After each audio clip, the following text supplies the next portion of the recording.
سلام اشقای داشت، حالتون چطورین؟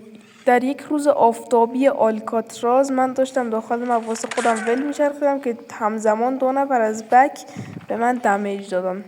اینجا مجبور شدم بک بدم و پلیتم رو بزنم و دیدم اینا ولکن نیستن و افتادن دنبال من. نمیدونم لج دارن، نمیدونم چیه. اینجا کاورشات گرفتم که اگه اومدم بزنمشون. اینجا یه بات فکر کنم این رفت بالا. اینجا منو دیدم با صدای تیر. نفر اول رو ناک کردیم، بعد نفر دوم اچ پی 1 بود، نفر دوم با یه تیر انداختم. مثلا کاری به زدنش ندارم که چطور زد، اچ پی من که بود، ولی این فینیشری که گرفت خیلی به من برخورد و گفتم من حالا با تو کار دارم. فقط در ادامه ببینید که چی به سر این پلیر میارم. افشین وایتی بهتون میگم. اینجا بچه لند دادیم رو سرش. اینجا گفتم فینیش تو بده، اینجا بزن در رو نداریم.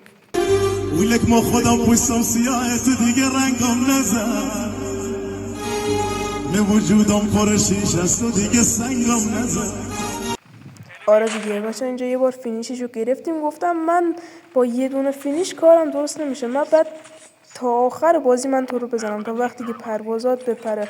اینجا با شاتگان راششو دادم، یه دمیج بهش دادم، نایف رو در آوردم، اولی میس، دومی پس کلت. نایف شد دیگه. نایف میبینیم. گفتم یه بار دیگه من باید تو رو بزنم که دیگه آروم بگیرم. یه بار دیگه داشت نردمون میرفت بالا، زدیمش. گفتم تا باشد این فینیشر بازی ها.